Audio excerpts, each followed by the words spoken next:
Hello friends, welcome back to my channel. So today's our topic is periodic classification of elements. जितने भी elements होते हैं chemistry में वो उन सबको एक सिस्टमेटिक अरेंजमेंट बहुत ज़रूरी है। इसके लिए बहुत सारे साइंटिस्ट ने टाइम टू टाइम अपनी थ्योरी दी थी कि कैसे एलिमेंट्स को अरेंज किया जाता है। तो इन सब में सबसे पहले एक साइंटिस्ट थे डोबेराइन। डोबेराइन जो थे वो उन्होंने एक अपनी थ्योरी दी कि ये जो डोबेराइन थे वो 1870 में उन्होंने बताया कि एलिमेंट्स जो होते हैं वो तीन के ग्रुप में होते हैं, उनको ट्राइड्स कहते हैं, एलिमेंट्स इन ट्राइड्स। उनकी ये थ्योरी थी कि तीन एलिमेंट होते हैं, उनका जो एटॉमिक मास होता है वो असेंडिंग ऑर्डर में होता है, कम से बढ़ता बढ़ता जाता है। तो उन्होंने ऐसे तीन एलिमेंट्स लिए और उनको ट्राइड्स बोला। और उनमें ये भी बताया कि जो बीच वाला जो एलिमेंट होता है वो जो बाकी के दो एलिमेंट है उनका एवरेज होता है। तो डोबेराइन के ट्राइड्स में लिथियम था, सोडियम था और पोटेशियम था। इसके अलावा भी उन्होंने ट्राइड्स बनाए, लेकिन ये थ्योरी इनके लिए इतनी सक्सेसफुल नहीं हो पाई क्योंकि ट्राइड्स में कभी कभी एलिमेंट्स डिफरेंट प्रॉपर्टी वाले भी होते थे, तो उनको ट्राइड्स में ऐड नहीं कर सकते थे, इसलिए ये थ्योरी इतनी नहीं चली। उसके बाद एक साइंटिस्ट थे न्यूलैंड 1866 में, उन्होंने लॉ ऑफ ऑक्टेव्स दिया था। उनके अकॉर्डिंग कि हर एलिमेंट का जो नेक्स्ट एट्थ एलिमेंट है उससे उसकी सिमिलरिटी होती है प्रॉपर्टीज़ वाइज। लाइक लिथियम के बाद एट्थ एलिमेंट आता है सोडियम, तो लिथियम और सोडियम की जो केमिकल प्रॉपर्टीज़ है वो सेम होगी। लेकिन न्यूलैंड की भी ये थ्योरी इतनी नहीं चल पाई क्योंकि ये हायर जैसे जैसे हैवियर एलिमेंट्स की तरफ हम बढ़ते हैं तो वहाँ पे ये थ्योरी लागू नहीं होती, क्योंकि ये ज़रूरी नहीं है कि हर एट्थ जो एलिमेंट आएगा वो फर्स्ट से सिमिलर होगा। तो ये सिर्फ कैल्शियम तक ही ये थ्योरी काम आई, उसके बाद ये नहीं आ पाई थी। तो न्यूलैंड ने ये बताया। उसके बाद साइंटिस्ट एक थे मेंडलीव, उन्होंने पीरियोडिक टेबल को डिस्कवर किया था। उन्होंने इन दोनों से थोड़ा डिटेल में एक्सप्लेन किया था। सो मेंडलीव ने ये बताया था कि element properties are a periodic function of their atomic weight. तो मेंडलीव ने सबसे पहले ये एक बेस दिया था कि जो एलिमेंट्स होते हैं जैसे जैसे उनका एटॉमिक मास बढ़ता जाएगा वैसे वैसे वो उस ऑर्डर में वो अरेंज होंगे। तो उन्होंने एटॉमिक वेट को बेस बनाया था अपने पीरियोडिक टेबल में। ठीक है, इनमें ये बताया था कि जो वर्टिकल कॉलम होते हैं उनको ग्रुप बोलते हैं और जो हॉरिजॉन्टल रोज होती हैं उनको पीरियड्स बोलते हैं।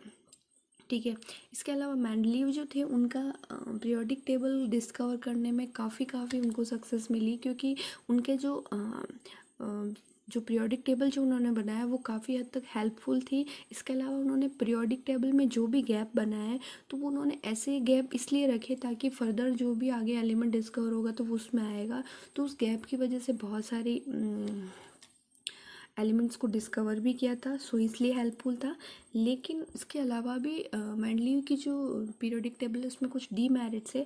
उसमें ये था कि इन्होंने जो हाइड्रोजन है, हाइड्रोजन की पोजीशन को, लोकेशन को फिक्स नहीं किया, मतलब उन्होंने कुछ एक परमानेंट लोकेशन नहीं बताया हाइड्रेट की। लेकिन उन्होंने अपने पीरियोडिक टेबल में हाइड्रोजन के हाइड्राइड और ऑक्साइड पे बहुत फोकस किया था, मेटल हाइड्राइड और मेटल ऑक्साइड पे। ये उनका पीरियोडिक टेबल का एक फॉर्म बेस भी कह सकते हैं अपन।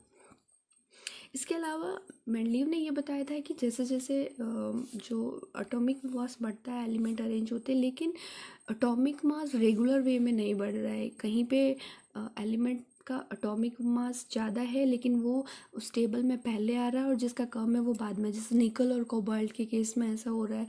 इट मीन्स कि increase in atomic mass was not regular.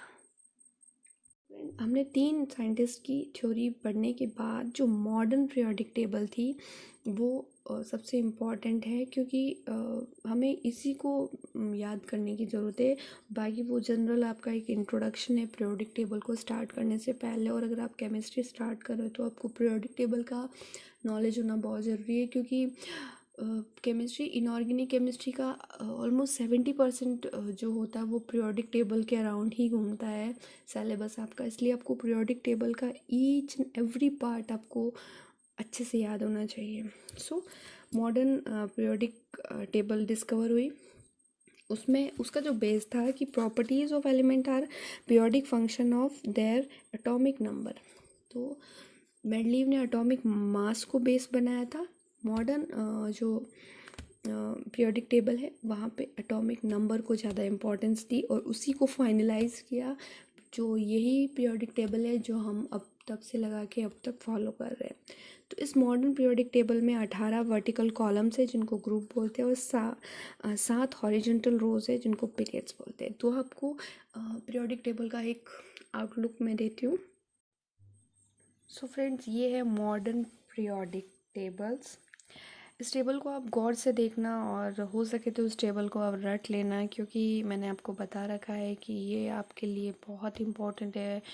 Inorganic chemistry का एक तरह से बैकबोन है, क्योंकि इसको याद करने से हमारा 60 to 70% एक जो बेसिक नॉलेज होता है वो कवर होता है।